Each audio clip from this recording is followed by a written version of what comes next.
오늘 전할 말씀의 제목은 교회와 성도는 무조건 거룩해야 합니다라는 말씀입니다. 교회가 성도고 성도가 교회인데요, 교회와 성도는 무조건 이유 없습니다. 거룩해야 한다는 말씀이 오늘 핵심입니다. 성도 여러분, 교회의 태생은 처음부터 거룩이었습니다. 그 이유가 무엇인가? 교회는 각 사람에게 성령이 임하심으로 시작되었기 때문입니다. 사도행전 2장 1절로 4절의 말씀을 일반적으로 신학자들은 교회의 탄생이다 이렇게 말합니다.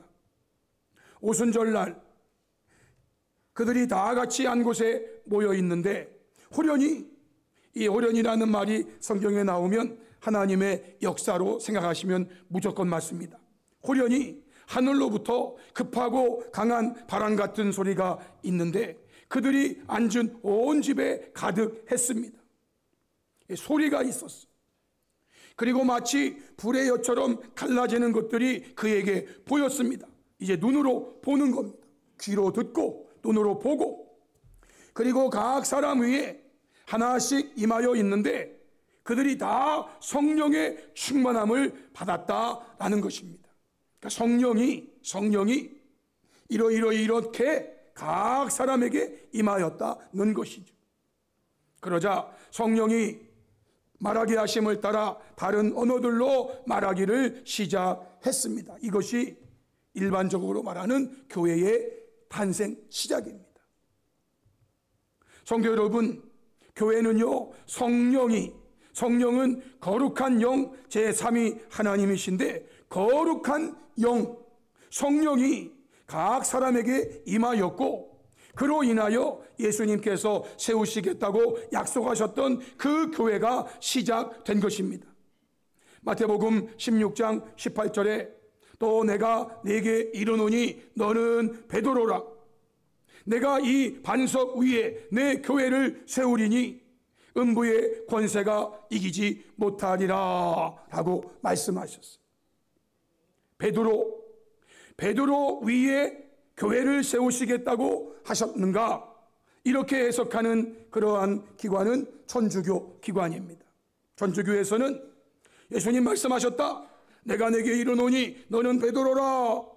내가 이 반석 위에 내 교회를 세우리니 음부의 권세가 이기지 못하리라고 하셨다. 이 해석에 대해서 반론을 제기하는 겁니다. 그래서 일명 개신교라고 그러죠. 여기 나오는 베드로와 여기 말하는 반석은 동일이 아니다. 베드로는 페트로스, 반석은 페트라. 단어가 달라요. 그래서 너는 베드로라. 그런데 주님이 교회를 세우시는데 이 반석, 그러면 이 반석은 뭔가? 이 앞에서, 바로 앞에서 베드로가 주는 그리스도시요 살아계신 하나님의 아들입니다 라는 이 믿음 고백, 이 신앙 고백 위에 주님이 주님의 교회를 세우시고 그 교회가 음부의 권세가 이기지 못하게 하신다라고 해석하면 일명 기독교 해석입니다. 천주교 해석과 기독교 해석이 약간의 차이가 있어요. 성도 여러분, 그래서 사도 바울은 고린도전서 11장 2절에 교회를 이렇게 정의했습니다. 고린도에 있는 하나님의 교회, 고린도라고 하는 도시죠. 고린도에 있는 하나님의 교회, 하나님의 교회는요 그리스도 예수 안에서 거룩하여지고 성도는 거룩한 무리, 거룩한 자들이란 뜻이죠. 성도라 부르심을 받은 자들과 라고 말했어요. 교회가 무엇인지를 정의한 겁니다. 교회는요 거룩하여지고 거룩한 자들이라고 부르심을 받은 자들의 모임을 교회라고 하는 거예요. 그런데 여러분, 이러한 거룩한 교회에 오늘 본문에 보면 사도 바울은 이런 일이 있었다라고 말합니다. 어떤 일입니까? 5장 1절에 너희 중에 심지어 음행이 있다함을 들으니 그런 음행은 이방인 중에서도 없는 것이라 누가 그 아버지의 아내를 취하였다 하는도다 라고 말했어요. 현대어 성경으로 보면은요, 여러분 사이에 끔찍한 음행 사건이 있다는 소문으로 모두들 수군대고 있습니다. 이교도들도 그런 짓은 하지 않을 것입니다. 그런데 하물며 여러분의 교회 안에 계모와 불륜의 관계를 가진 사람이 있다니라고 해석했어요.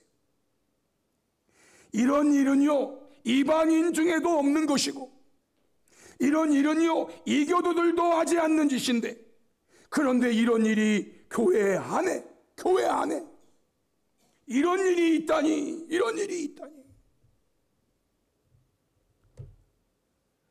성도 여러분, 그런데요, 이러한 음행이 교회 안에 있다는 것보다 더 충격적인 일이 교회에 있었습니다. 그것이 무엇입니까? 2절입니다. 그리하고도 너희가 오히려 교만하여져서 어찌하여 통한이 여기지 아니하고 그 일 행한 자를 너희 중에서 쫓아내지 아니하였느냐라고 말해요. 현대어 성경은요, 그러고도 계속 여러분만이 잘났다고 우쭐댈 작정입니까? 그런 일을 한탄하고 부끄러워한다면 한시라도 빨리 그를 교회에서 제명해야 옳지 않습니까? 그런데도 왜 그냥 묵인만 하고 있습니까? 라고 번역해냈어요. 이것이 교회의 더 큰 문제라는 거예요. 성도 여러분, 교회가 이렇게 되면 교회의 결국은 어떠한 결과를 맞이하게 될까요? 6절 말씀입니다. 너희가 자랑하는 것이 옳지 아니하도다. 적은 누룩이 아무리 적은 누룩이라도 그 적은 누룩이 결국 온 덩어리에 퍼지는 것을 알지 못하느냐.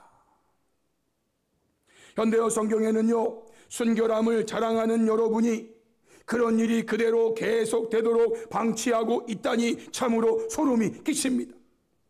작은 누룩이 큰 덩어리를 부풀리듯 비록 한 사람일지라도 죄 짓는 것을 그대로 둔다면 그것이 곧 모든 사람에게 영향을 미친다는 것을 왜 모릅니까? 이렇게 말했어요. 비록 한 사람일지라도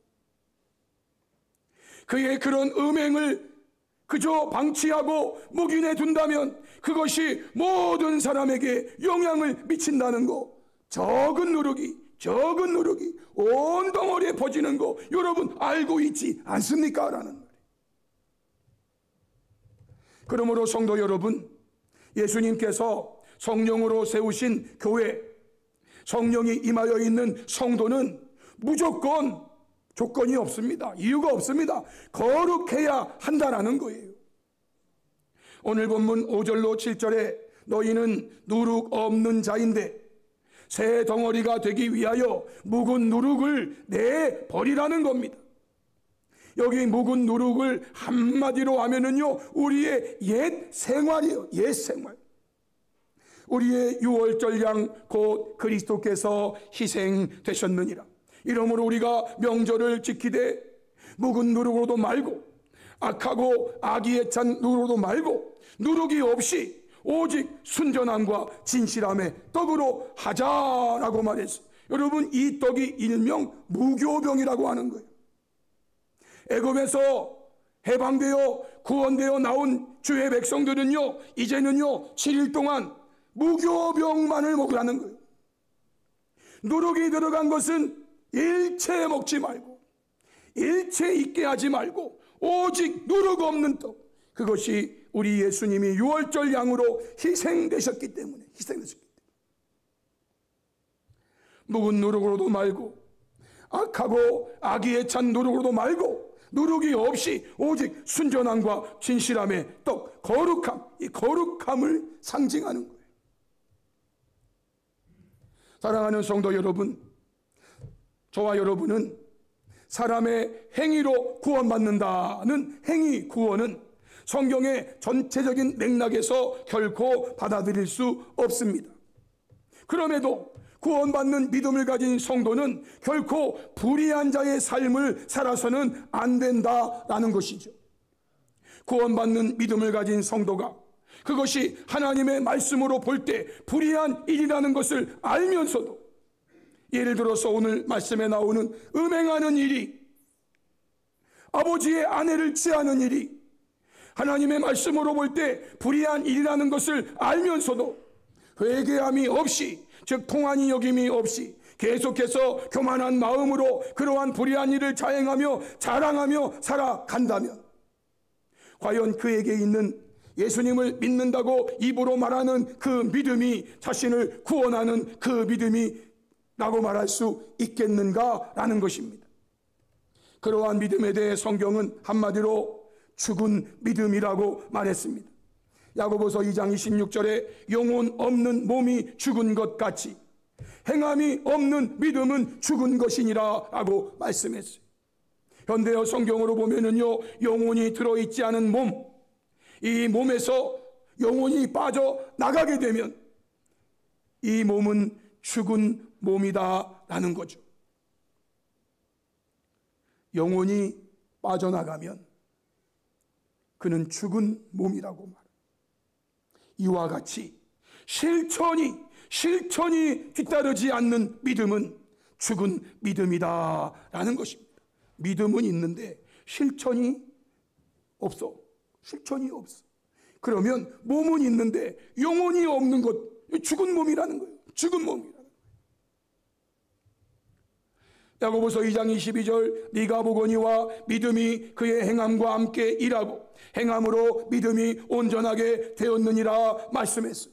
여기 믿음이 그의 믿음이 행함과 함께 일하는 거예요. 함께 일하는 거예요. 믿음은 있는데 행함이 없으면 이건 믿음만 있는 거예요. 믿음만. 그런데 이 믿음이 죽은 믿음이라는 거예요.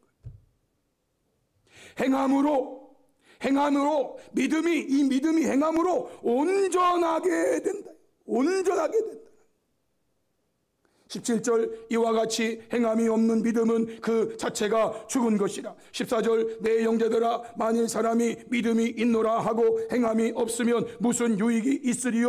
그 믿음이 능히 자기를 구원하겠느냐라고 말했어요. 그래서 행함이 있어야 된다, 행위로 구원받는다, 이 말이 아니에요.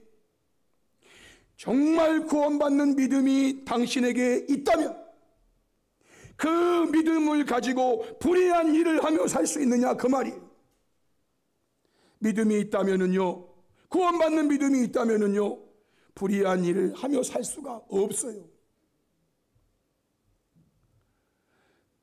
그래서 사도 바울은 불의한 자에 대해서 단정적으로 이렇게 말했어요. 그는 6장 9절로 11절에 불의한 자가 하나님의 나라를 유업으로 받지 못할 줄을 알지 못하느냐. 불의한 자는 하나님의 나라를 유업으로 받지 못한다라는 거예요. 미혹받지 말래요. 불의한 자라도 하나님 나라를 유업받을 수 있다, 이런 말에 미혹되지 말라는 겁니다. 어떠한 자들입니까?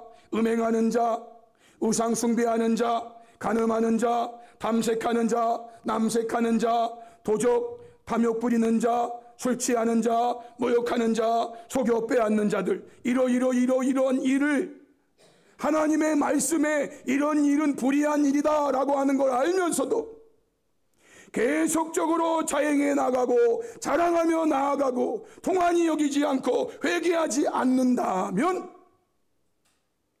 이러한 사람들은요, 하나님의 나라를 유업으로 받지 못한다라는 거예요. 너희 중에, 지금 교회 안에 있는 교인들 중에, 너희 중에 이와 같은 자들이 있더니 예수 믿기 전에 이런 일을 행하는 사람들이었어요. 그러나 이제 주 예수 그리스도의 이름과 우리 하나님의 성령 안에서 씻음과 거룩함과 의롭다 하심을 받은 이제 교회가, 성도가 되었다, 그 말이에요. 이제는요, 묵은 누룩을 다 버려야 되는 거예요. 묵은 누룩을 다 버려야 되는 거예요. 그러면 성도 여러분, 결론적으로 교회와 성도는 어떻게 해야 합니까? 오늘 본문 9절로 11절의 말씀에 본문 뒤에 나오는데요, 내가 너희에게 쓴 편지에 음행하는 자들을 사귀지 말라 하고 본문에서 말씀했어요. 그런데 이 말은 이 세상에 음행하는 자들, 탐하는 자들, 속여 빼앗는 자들, 우상 숭배하는 자들, 즉 예수님을 믿지 않는 사람들, 예수님을 믿지 않는 사람들이 이렇게 하는데 그런 사람들과 도무지 사귀지 말라는 것이 아니라는 거예요. 만약 우리가 그렇게 하려면요, 세상 밖으로 나가야 돼요. 세상에는요, 이러한 사람들이 있다고요. 있다. 그런 분이 나의 친한 친구일 수 있고요, 그런 분이 나의 가족일 수도 있고요, 이런 분들이 있다고요. 있다고. 문제는 이제 내가 너희에게 쓴 것은 만일 어떤 형제라 일컫는 자가 음행하거나 탐욕을 부리거나 우상숭배하거나 모욕하거나 술 취하거나 속여 빼앗거든 사귀지도 말고 그런 자와는 함께 먹지도 말라고 하는 거라는 거예요. 이 말을요, 현대인 성경에서는 이렇게 확실하게 말했어요. 내가 말하는 것은 믿는다고 하면서도라는 뜻이에요. 믿는다고 하면서도 음란한 짓을 하고 탐욕을 부리고 우상을 숭배하고 욕설을 일삼고 술 취하고 사기치는 사람들, 그런 사람들과는 사귀지 말고 그런 사람들과는 음식도 같이 먹지 말라, 이렇게 말해요. 믿는다고 하면서도, 하나님의 말씀에 그러면 안 된다는 걸 알면서도 계속해서 이러한 삶을 살아가는 걸 자랑하고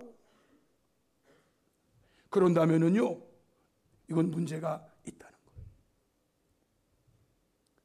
시편 1편 1절에 말씀하셨죠. 복 있는 사람은, 우리 믿는 사람을 말하는 거예요. 복 있는 사람은 악인들의 꾀를 따르지 아니하며 죄인들의 길에 서지 아니하며 오만한 자들의 자리에 앉지 않는다 그랬어요. 복 있는 사람은 이러는 거예요. 잠언서 1장 15절에요, 솔로몬이 내 아들아 이렇게 표현해요. 내 아들아, 내 아들아. 내 아들이기 때문에 하나님께서 저와 여러분에게 내 아들아 라고 하는 말하고 똑같은 거예요. 내 아들아, 악한 자가, 불의한 자가 너를 깰지라도 따르지 말라, 따르지 말라. 그와 함께 하지 말라, 그와 함께 하지 말라. 그들이 내게 말하기를, 악한 자가 나에게 말하기를, 악한 자들이 성도에게 말하기를 우리와 함께 하자. 왜 함께 하자? 우리가 가만히 엎드렸다가 사람의 피를 흘리자. 사람의 피를 흘리기 위해서 함께 하자는 거예요. 죄 없는 자를 까닭 없이 숨어 기다리다가 수월같이 그들을 산채로 삼키고 무덤에 내려간 자들같이 통으로 삼켜버리자. 우리가 온갖 보화를 그래서 뺏는 거예요. 우리가 온갖 보화를 얻으며 빼앗은 것으로 우리 집을 채우리니 너는 우리와 함께 제비를 뽑고 우리와 함께 전대 하나만 두자. 우리 서로 나눠 갖자. 서로 나눠 갖자. 네게 어디 있고 내게 어디 있니? 우리 함께 이거 쓰자. 그럴지라도 내 아들아, 아들이니까 그들과 함께 길에 다니지 말라. 내 발을 금하여 그 길을 밟지 말라라고 말해요. 세상의 모든 부모가 자녀에게 바라는 모습이에요. 우리 하늘 아버지, 하나님 아버지가 저와 여러분에게 바라는 모습이에요. 고린도 5장 11절 13절 말씀에 밖에 있는 사람들을 판단하는 것이야 내게 무슨 상관이 있으리요마는, 즉 예수님을 믿지 않는 사람들, 그러래 이런 것들을 내가 일일이 그렇게 아는 것이야 내게 무슨 상관이 있냐만서도 교회 안에 있는 사람들이야 너희가 판단해야 되지 않겠느냐라는 거예요. 밖에 있는 사람들은 하나님이 마침내 심판하시겠지만 교회 안에 있는 이 약한 사람들을 너희들이 판단하고 너희 중에서 내쫓으라 라고 말했어요. 여기 내쫓으라 라는 이 말 속에도요, 내쫓는 그 사람이 이러한 불의한 삶에서 돌이켜 의로운 삶으로 돌아오는 회개를 기다리는 안타까운 마음이 있어야 한다고 바울은 설명했어요. 3절로 5절이죠. 내가 실로 몸으로는 떠나 있으나 영으로는 함께 있어서 거기 있는 것 같이 이런 일 행한 자를 이미 판단하였노라. 예수의 이름으로 너희가 내 영과 함께 모여서, 예수의 이름으로 너희가 내 영과 함께 모여서 우리 주 예수의 능력으로 이런 자는 앞에 나오는 그런 음행한 자를 말하는, 이런 자를 사탄에게 내주었으니 이는 육신은 멸하고 영은 주 예수의 날에 구원을 받게 하려 함이라고 말했어요. 내쫓으라는 말이, 내쫓으라 이 말 속에는요, 그가 불의한 삶에서 돌이켜서 의로운 삶으로 돌아오는 회개를 기다리는 안타까운 마음을 가지고 내쫓으라는 거예요. 사도 바울은 데살로니가후서 3장에서 이 부분을 더 정확하게 표현했어요. 4절로 15절인데요. 누가 이 편지에 한 우리 말을 순종하지 아니하거든 그 사람을 지목하여 사귀지 말고 그로 하여금 부끄럽게 하라. 그러나 원수와 같이 생각하지 말고 형제같이 권면하라 라고 말했어요. 원수처럼 생각하지 말라. 이러한 징계, 이러한 제명, 이러한 출교에 대한 가르침은 예수님이 주신 교훈이었어요. 마태복음 18장 15절 17절에 내 형제가 죄를 범하거든 가서 너와 그 사람과만 상대하여 권고하라는 거예요. 여러분이 어떤 형제가 죄를 범하는 것을 발견했습니까? 그러면 동네 방네 다니면서 소문내지 말고 가서 너와 그 사람과만 상대하면서 권고하라는 거예요. 형제님, 장로님, 권사님, 목사님, 이러시면 안 됩니다. 이러시면 안 됩니다. 뭘 발견했다고 그냥 이 사람한테 얘기하고 저 사람한테 얘기하고 그게 뭐가 좋다고. 그래서 만약에 그가 너의 말을 들으면 내가 그 형제를 얻은 것이요. 그런데 만약 당신이 뭔데 나한테 이래저래라. 그래서 그가 말을 듣지 않으면 이제는 두 번째 한두 사람을 데리고 가자. 한두 사람. 장로님에게 말씀드릴 수도 있겠고 목사님에게 말씀드릴 수도 있겠고 목사님 이런 일이 있어요. 어떡하죠? 그래서 한두 사람 데리고 두세 증인의 입으로 말마다 확증하게 하라고 했어요. 그때 그가 들으면 그 말을 듣고 회개하면서 하나님 잘못했습니다. 다윗처럼 돌아오면 그는 또다시 위대한 다윗이 될 수 있지만 만약 이때도 말 안 들어 아니 너희들이 뭔데 나한테 이래라 저래라 니네가 나한테 뭐 돈을 줬어 뭘 줬어 막 그러면서 그들의 말을 막 안 들어 그러면은요 마지막에는요 교회에 말하라 그랬어요. 교회에 말하라. 교회에. 그래서 교회가 이 일을 그와 상대합니다. 그러면 안 됩니다. 그런데요 그가 교회의 말을 들으면 얼마나 좋습니까? 그러면 그의 영혼은 구원받을 수 있는 기회가 주어지는 건데 그가 교회의 말도 듣지 않는다? 그러면 더 이상 없어요. 여러분 더 이상 없어요. 거룩한 교회의 말도 듣지 않는다면 그는요 이방인과 세리와 같이 여기라는 거예요. 믿지 않는 사람처럼 여기라는 거예요. 믿지 않는 사람처럼. 왜? 믿는 사람은 그렇게 할 수가 없으니까. 믿는 사람은 그렇게 할 수가 없으니까. 성도 여러분, 이제 결론적으로 먼저는 한 사람의 구원이 아주 중요합니다. 한 사람의 구원. 왜냐하면 우리 주님께서는 한 사람의 구원을 아주 중요하게 여기시기 때문이지요. 마태복음 18장 12절로 14절에 너희 생각에는 어떠하냐 우리 생각을 물으십니다. 만일 어떤 사람이 양 100마리가 있는데 그 중에 하나가 길을 잃었어. 그러면 그 99마리 산에 두고 가서 길 잃은 양 그거 찾지 않겠느냐 한 말입니다. 진실로 너희에게 이르노니 만일 찾으면 길을 잃지 아니한 99마리보다 이것을 더 기뻐하리라. 길 잃은 양 한 마리 찾은 거 얼마나 감사해. 이와 같이 이 작은 자 중에 하나라도 잃는 것은 하늘에 계신 너희 아버지의 뜻이 아니니라고 분명히 말씀했어요. 한 사람의 구원이 얼마나 중요하냐. 한 사람의 구원. 그런데 여러분, 그 한 사람으로 인해서, 한 사람이 중요하지만 그 한 사람으로 인해서 99사람이 모두 음행과 같은 불의한 일을 가볍게 여기고 불의하게 된다면 그 99사람을 위하여, 즉 교회의 거룩함을 위하여 그를 교회에서 안타깝지만 출교 제명해야 한다는 거예요.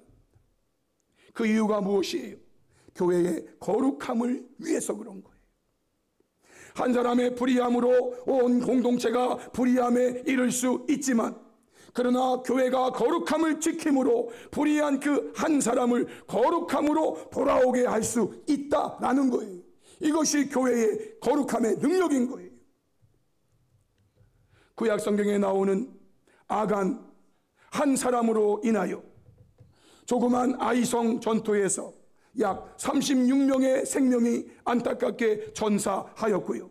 이스라엘 공동체는 큰 슬픔에 잠겼다고 성경이 말합니다. 여호수아 7장 1절 이스라엘 자손이 온전히 바친 물건으로 말미암아 범죄하였으니 이는 유다 지파 세라의 증손 삽디의 손자 갈미의 아들 아간이 온전히 바친 물건을 가졌음이라 라고 말씀했어요. 이제 그렇게 그리던 가나안 땅에 들어왔어요.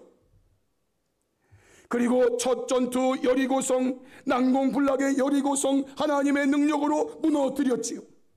하나님은 무너뜨리시기 전에 이렇게 말씀했어요. 그 성에 있는 어떤 물건도 손대지 말라라고 말했어요. 그거는 다 하나님께 바쳐진 물건이니까 다 누구도 손대면 안 된다. 이 명령을 받고 여리고성 돌고 함성 지르고 하나님이 무너뜨려서 들어갔어요. 그런데 말이에요, 이 아간이라는 이 사람이 하나님 말씀 잊어버렸는지 까먹었는지 손을 댔어요. 감췄어요. 그로 인해서 4절로 5절에 백성 중 3,000명쯤 아이성으로 올라갔는데요, 이제 아이성을 점령하기 위해서 3,000명쯤만 보내면 될 정도의 아주 작은 성이었어요. 아이성은요, 여리고에 비하면은요, 정말 세상 표현으로 코딱지가 얼마인지는 모르겠지만 코딱지만한 성이에요. 그래서요, 백성이 다 올라갈 거 없습니다. 정탐해 보니까요, 한 3,000명 군사만 보내도 넉넉히 이길 수 있습니다. 이래가지고 3,000명 보냈거든요. 그런데 말이죠, 이 전투에서요 36명쯤이 죽었다는 거예요. 여러분, 아간이 아니었으면은요 이 36명은 죽지 않아도 되는 사람들이었어요. 아간으로 인하여 36명이 죽었다니까 여러분. 그리고 이스라엘 백성들의 마음이 녹아서 물같이 돼버렸대요. 어째서 이런 일이 우리에게 일어나는가? 어째서 이런 일이 우리에게 일어나는가? 어째서 일어나요? 하나님 주신 말씀의 결론이 이거예요. 여호수아 7장 10절로 12절에 여호와께서 여호수아에게 이르시되 일어나라. 어찌 이렇게 엎드렸느냐? 이스라엘이 범죄하여 내가 그들에게 명령한 나의 언약을 어겼으며 또한 그들이 온전히 바친 물건을 가져가고 도둑질하며 속이고 그것을 그들의 물건들 가운데 두었느니라. 그러므로 이스라엘 자손 그들의 원수 앞에 능히 맞서지 못하고 그 앞에서 돌아섰나니 이는 그들도 온전히 바친 것이 됨이라. 그 온전히 바친 물건을 너희 중에서 멸하지 아니하면 내가 다시는 너희와 함께 있지 아니하리라 라고 말씀했어요. 성도 여러분, 왜 하나님은 교회가 거룩하기를 원하시나요? 왜 하나님은 성도가 거룩하기를 원하시나요? 첫 번째 이유는요, 주님이 교회와 성도와 함께 있고 싶어서라는 거예요. 함께 있고 싶은데 그런데 너희들이 그것을 멸하지 아니하면 내가 다시는 너희와 함께 할 수 없다는 거예요. 두 번째 이유가요, 13절이에요. 너는 일어나서 백성을 거룩하게 하여 이르기를 너희는 내일을 위하여 스스로 거룩하게 하라. 이스라엘 하나님 여호와의 말씀에 이스라엘아, 너희 가운데 온전히 바친 물건이 있나니 너희가 그 온전히 바친 물건을 너희 가운데에서 제하기까지는 네 원수들 앞에 능히 맞서지 못하리라 라고 말씀했어요. 왜 하나님은 교회와 성도가 거룩을 무조건 지켜야 한다고 말합니까? 하나님께서 원수를 이기게 하시기 위해서 그런 거예요. 교회는요, 태생부터 음부의 권세가 이기지 못하리라고 말씀하셨어요. 그런데요, 그것은 제하기까지는 안 되는 거예요. 제하기까지는 안 되는 거예요. 그래서 묵은 누룩 내버리고 비록 작은 누룩이라도 적은 누룩이라도 그거 제해버리라는 거예요. 제해버리라는 거예요. 결론입니다. 성도 여러분, 저와 여러분은요, 먼저는 나 한 사람이 교회를 이루고 있는 구성원의 한 사람이라는 것을 마음에 깊이 새기셔야 하는 거예요. 내가 교회를 이루고 있는 구성원의 한 사람이라는 거. 내가 오늘 본문에 나오는 것처럼 악하고 악의에 찬 적은 누룩이 되지 않기 위해, 즉 아간과 같은 그러한 사람이 되지 않기 위해 믿음의 삶의 순전함과 진실함을 위해 힘쓰는 성도가 되어 온 교회가 순전함과 진실함의 거룩을 무조건 지켜내므로 하나님께서 함께 하시고 하나님께서 승리케 하시는 복되고 거룩한 교회를 만들어가므로 온전히 하나님께 영광을 돌려드리는 은혜가 있게 되기를 주님의 이름으로 축복합니다. 아멘. 우리 찬송가 200